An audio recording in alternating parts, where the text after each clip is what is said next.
మీ business ఏదైనా మీ ఊర్లో promotion చేయాలంటే అది సుమన్ టీవీతోనే సాధ్యం. ఇప్పుడే సంప్రదించండి. తమిళనాడు ప్రజలు అత్యంత ప్రీతిపాత్రంగా సుబ్రహ్మణ్య స్వామిని మొక్కుతూ ఉంటారు. మరి తమిళనాడు ప్రజలకే ఆయన అంకితమా అంటే కాదు. ప్రపంచ వ్యాప్తంగా సుబ్రహ్మణ్య స్వామికి భక్తులు ఉన్నారు అని చెప్పడానికి మలేషియాలోని సుబ్రహ్మణ్య స్వామి 150 అడుగుల విగ్రహమే నిలువెత్తు నిదర్శనమని చెప్పొచ్చు.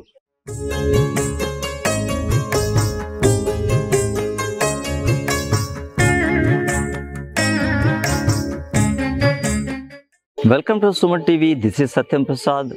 ముక్కోటి దేవతలు ఎంతమంది ఉన్నా సుబ్రహ్మణ్య స్వామికి ఒక ప్రత్యేకత ఉంది. ఎందుకంటే దేవతలందరూ కూడా వారి వారి స్థానాల్లో కుటుంబ సమేతంగా ఉన్నప్పటికీ సుబ్రహ్మణ్య స్వామి మాత్రం తనకంటూ ఒక కొండను ఏర్పరచుకొని ఆ కొండపైన తను నివాసం ఉంటూ భక్తులకు దర్శన భాగ్యాన్ని కల్పిస్తున్నారు.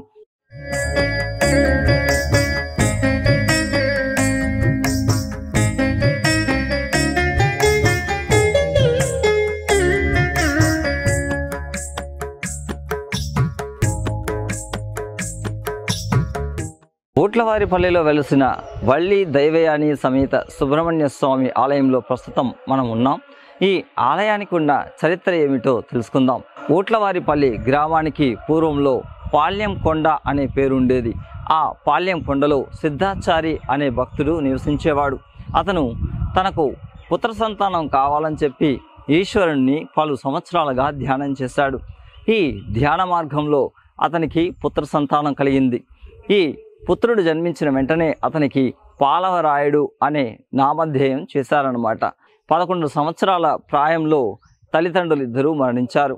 పాలవరాయుడు సుమారు అతనికి 80 సంవత్సరాల వయస్సులో సుబ్రహ్మణ్య స్వామిని ఘోరంగా తపస్సు చేశాడు. ఆ ఘోర తపస్సు చేయడంతో తపస్సుకు మెచ్చి సుబ్రహ్మణ్య స్వామి ఇక్కడ స్వామి వారికి ప్రత్యక్షమైనాడు. పాలవరాయుడు, స్వామి మీరు వల్లి దైవయాని సమేత ఈ కొండపైన వెలసి అందరికీ భక్తులకు దర్శన భాగ్యాన్ని కల్పించాలి.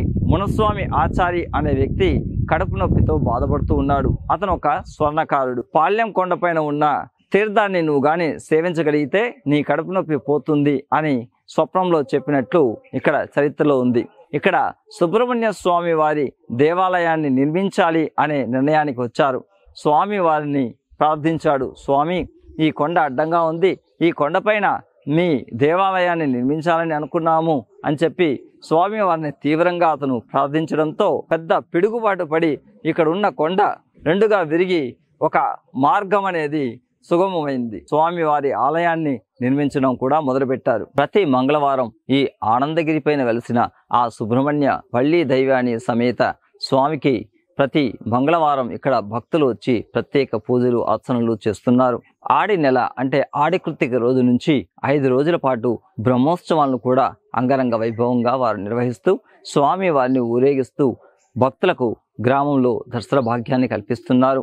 ఇప్పటికే భక్తులకు కావాల్సిన అనేక సౌకర్యాలు అంటే కళ్యాణ కట్ట కావచ్చు, కళ్యాణ మండపాలు ఇక్కడ టీటీడీ తరపున ఒక కళ్యాణ మండపాన్ని ఏర్పాటు చేస్తారు. అదేవిధంగా ఈ ఆలయానికి సంబంధించి మరో కళ్యాణ మండపం కూడా ఆలయ ప్రాంగణంలోనే ఉంది. అదేవిధంగా కళ్యాణ కట్ట కూడా ఏర్పాటు చేస్తారు. స్వామివారిని దర్శించుకొని కాలినడకన అట్లే తిరుమలకు వెళ్ళడం కూడా ఆనవాయితీగా మారింది. స్వామివారిని దర్శించుకోవడానికి తల్లిరండి, ఆయన కృపా కటాక్షాన్ని పొందండి. నమస్కారం అండి, నా పేరు రూప. మాది ఇదే గ్రామము ఊట్లవారిపల్లి, పాకాల మండలము. ఇక్కడ సుబ్రహ్మణ్య స్వామి దాదాపు 100 సంవత్సరాలుగా వెలిసి ఉన్నారు, స్వయంభుగా వెలిసారు. అనారోగ్యంగా ఉండే వాళ్ళకి కానీ, పెళ్ళిళ్ళు కాని వాళ్ళకి కానీ, పిల్లలు లేని వాళ్ళకి కానీ వరాలు ఇచ్చి దేవుడిగా ప్రసిద్ధి పొందుతున్నారు. సుబ్రహ్మణ్య స్వామి గుడి ఆలయ కమిటీ చైర్మన్ చంద్రశేఖర్ నాయుడు, సోంపల్లి చంద్రశేఖర్ నాయుడు మాట్లాడుతున్నా. శివపార్వతుల విగ్రహాలు కూడా ఇక్కడ ప్రతిష్ఠించాలనేసి ప్రపోజల్తో ఉన్నాము. అది కూడా ఒక 6 నెలల సంవత్సరంలో కంప్లీట్ చేయాలని అనుకుంటున్నాం.